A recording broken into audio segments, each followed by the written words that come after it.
بسم اللہ الرحمن الرحیم۔ کرام، آپ سب کیسے ہیں؟ آج ہم اصول الشاشی کے سبق نمبر 18 کو پڑھیں گے۔ آج کے سبق کا عنوان ہے مطلق اور مقید کی مثال۔ آج کے سبق کی باقاعدہ تفصیل سے پہلے آئیے ہم عبارت اور اس کا ترجمہ کرتے ہیں۔ آج کی ہماری عبارت شروع ہوتی ہے مثالہ سے۔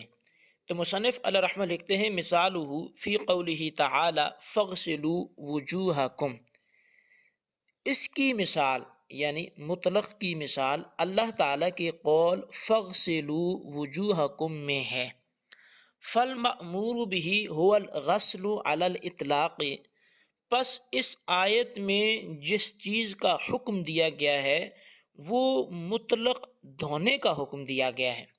فلا یزاد علیہ شرط النیت والترتیب والموالات والتسمیۃ بالخبر، تو پس اس مطلق دھونے کے حکم پر نیت کی شرط اور ترتیب کی شرط، موالات یعنی پے در پے دھونے کی شرط اور تسمیہ کی شرط کا اضافہ نہیں کیا جائے گا خبر واحد کی وجہ سے۔ وَلَٰكِن يُعْمَلُ بِالْخَبْرِ عَلَىٰ وَجْهٍ لَا يَتَغَيَّرُ بِهِ حُكْمُ الْكِتَابِ، لیکن خبر واحد پر بھی عمل کیا جائے گا، لیکن اس طور پر کہ جس سے کتاب کا حکم متغیر نہ ہو، جو مطلق کا حکم ہے وہ متغیر نہ ہو۔ فَيُقَالُ الغسل المطلق فرد بحکم الکتاب والنیت سنت بحکم الخبر، بس کہا جائے گا کہ مطلق دھونا یہ کتاب اللہ کے حکم کی وجہ سے فرض ہوگا، اور نیت کرنا یا پے در پے ہونا یا ترتیب قائم رکھنا یا تسمیہ پڑھنا، یہ سارے معاملات جو ہیں وہ خبر واحد کی وجہ سے سنت ہوں گے۔ یہ تھی ہماری عبارت اور اس کا ترجمہ۔ اب ہم بڑھتے ہیں اس سبق کی تفصیل کی طرف۔ تو سب سے پہلے یہ بات ذہن میں رہے کہ اس مثال سے پہلے مصنف نے کتاب اللہ کے مطلق کا حکم بیان کیا تھا۔ اب یہاں سے اس پر اپنے اسلوب کے مطابق پہلی مثال قرآن مجید سے پیش کر رہے ہیں کہ جس کے مقابل آنے والی احادیث میں تطبیق دی جائے گی۔ تو احناف کا موقف واضح ہے کہ کتاب اللہ کے مطلق کے مقابلے میں جو خبر واحد آئے گی تو اس کی وجہ سے مطلق کو مقید نہیں کیا جائے گا۔ اس کی وجہ یہ ہے کہ کتاب اللہ کا جو مطلق ہے وہ قطعی ہوتا ہے، اور جو مد مقابل آنے والی خبر واحد ہوگی وہ ظنی ہوگی، اور ظنی چیز کی وجہ سے قطعی چیز پر اضافہ نہیں ہو سکتا۔ ہے کہ اللہ تبارک و تعالی نے قرآن کریم میں حکم ارشاد فرمایا سلو وجوہکم و ایدیکم الی المرافق وامسحوا برؤوسکم وارجلکم الی الکعبین، کہ تم اپنے چہروں کو دھو اور اپنے ہاتھوں کو کہنیوں تک دھو اور اپنے سر کا مسح کرو اور اپنے پاؤں کو ٹخنوں تک دھو۔ اب یہ حکم قرآن پاک کا دھونے کے معاملے میں مطلق ہے کہ یہ تین چیزوں کو دھونا ہے اور ایک چیز کا مسح کرنا ہے، جبکہ اس میں امام شافعی کے نزدیک وضو میں وہ نیت کو شرط قرار دیتے ہیں، اور اس پر وہ جو دلیل پیش کرتے ہیں وہ حدیث پاک پیش کرتے ہیں کہ اللہ تبارک و تعالیٰ کے پیارے حبیب صلی اللہ تعالیٰ علیہ وآلہ وسلم نے ارشاد فرمایا انما الاعمال بالنیات، اعمال کا دار و مدار نیتوں پر ہے۔ تو اس حدیث سے استدلال اس طرح کرتے ہیں کہ وضو بھی اعمال میں سے ایک عمل ہے، اور اعمال کی صحت نیتوں پر موقوف ہے، لہٰذا وضو کی صحت بھی نیت پر ہی موقوف ہوگی۔ جب وضو کی صحت نیت پر موقوف ہے تو وضو میں نیت کا شرط ہونا یہ ثابت ہو گیا۔ اور دوسرا، اس وضو کے حوالے سے امام شافعی کا نظریہ وہ یہ ہے کہ وضو میں امام شافعی کے ہاں ترتیب بھی شرط ہے، اور ترتیب کی شرط ہونے پر اس کی فرضیت پر وہ جو حدیث پیش کرتے ہیں وہ یہ ہے کہ اللہ تعالیٰ کسی کی نماز کو قبول نہیں فرماتا یہاں تک کہ وہ وضو کو اپنی جگہوں میں نہ رکھے، پس فَيَغْسِلُ وَجْهَهُ ثُمَّ يَدَيْهِ، پس پہلے وہ اپنا چہرہ دھوئے پھر اس کے بعد اپنے ہاتھ دھوئے۔ اس حدیث سے وہ اس طرح سے استدلال کرتے ہیں کہ غسل ید کو ثم حرف عطف کے ذریعے بیان کیا گیا ہے، اور ثم جو ہے یہ ترتیب کے لیے آتا ہے، لہٰذا معلوم ہوا آزاد دھونے کے اندر ترتیب بھی ضروری ہے۔ امام شافعی نے دونوں حدیثوں سے استدلال کرتے ہوئے ایک سے نیت کو لازم قرار دے دیا اور دوسری حدیث سے ترتیب کو لازم قرار دے دیا، جبکہ امام مالک بھی اس میں احناف سے اختلاف کرتے ہیں، اور ان کے نزدیک وضو میں اعضاء کو پے در پے دھونا یہ فرض ہے، یعنی تسلسل قائم رکھنا دھونے میں یہ فرض ہے۔ اور انہوں نے جس حدیث سے استدلال کیا ہے وہ یہ ہے کہ نبی علیہ الصلوۃ والسلام نے پے در پے وضو فرمانے پر مواظبت فرمائی ہے، ہمیشگی فرمائی ہے، لہٰذا مواظبت کی وجہ سے پے در پے وضو کا ہونا، اعضاء کا پے در پے دھونا یہ امام مالک کے نزدیک فرض ہے۔ اور تیسرا اختلاف اس میں ہم سے وہ داؤد ظاہری کرتے ہیں، وہ کہتے ہیں کہ وضو میں تسمیہ پڑھنا یہ شرط ہے، اور وہ شرط اس وجہ سے قرار دیتے ہیں کہ حدیث پاک میں آتا ہے لا وضوء لمن لم یذکر اسم اللہ علیہ، کہ اس شخص کا وضو ہی نہیں ہوتا کہ جس نے وضو میں بسم اللہ نہ پڑھی ہو۔ اس حدیث سے وہ اس طرح سے استدلال کرتے ہیں کہ یہاں لا وضوء میں جو لا ہے یہ لا نفی جنس کا ہے، جس نے بسم اللہ نہ پڑھنے پر وضو کے وجود کی ہی نفی کر دی ہے، لہٰذا وضو میں تسمیہ پڑھنا یہ شرط ہوگا اور لازم ہوگا۔ یہ تین طرح کے موقف تھے جو احناف کے معارض تھے، ایک امام شافعی کا ہے، ایک امام مالک کا ہے اور ایک داؤد ظاہری کا ہے۔ اب احناف کا موقف سنتے ہیں۔ احناف کے نزدیک وضو کے چار ہی فرائض ہیں، ان کے علاوہ نہ کوئی چیز فرض ہے اور نہ ہی کوئی چیز شرط ہے،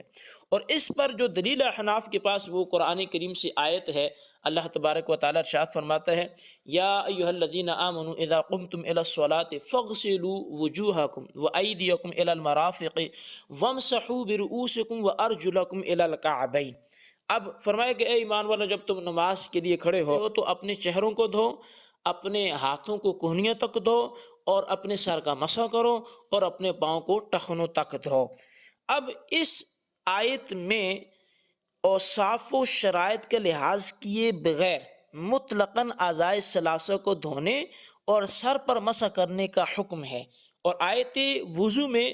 غسل اور مسح کو مطلق رکھا ہے، اور یہی دو فرض ہیں، لہٰذا وضو کی صحت کے لیے صرف دو چیزیں کافی ہیں، نمبر ایک اعضائے ثلاثہ کا دھونا، اور نمبر دو سر کا مسح کرنا۔ لہٰذا اخبار احاد سے یعنی خبر واحد سے کتاب اللہ کے مطلق پر زیادتی یہ نسخ ہوگی، اور نسخ کے لیے اصول یہ ہے کہ دلیل ناسخ کا منسوخ سے قوی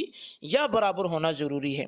جبکہ خبر واحد ظنی چیز ہے، لہٰذا ظنی چیز سے قطعی چیز پر زیادتی جائز نہیں ہے۔ جب کتاب اللہ کے مقابلہ میں خبر واحد آ جائے تو احناف اپنے اسلوب کے مطابق قرآن و حدیث کے درمیان تطبیق پیدا کرنے کی کوشش کریں گے، جو یہاں ممکن ہے وہ اس طرح کہ کتاب اللہ کی روشنی میں اعضائے ثلاثہ کا دھونا اور سر کا مسح کرنا یہ فرض ٹھہرا، اور وضو میں چونکہ واجبات تو ہیں ہی نہیں کہ آیت اور حدیث کے درمیان تطبیق دیتے ہوئے احادیث سے ثابت شدہ جملہ امور کو واجب قرار دیتے، لہٰذا احادیث سے ثابت شدہ امور سنت کہلائیں گے۔ تو تطبیق کیا نکلی کہ جو کتاب اللہ کے مطلق سے حکم ثابت ہوا ہے، یعنی اعضائے ثلاثہ کا دھونا اور سر کا مسح کرنا، وہ تو فرض رہے گا، اور جو احادیث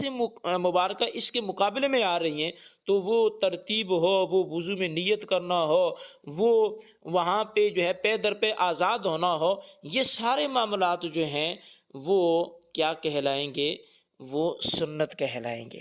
اب ہم بڑھتے ہیں کہ جو ائمہ کرام نے ہمیں دلائل دیے ان کا جواب کیا ہو۔ تو سب سے پہلے ہم امام شافعی کے دلیل کا پہلا جواب دیں گے، جو ان کی پہلی دلیل تھی۔ امام شافعی کی جانب سے بیان کردہ حدیث کا جواب یہ ہوگا کہ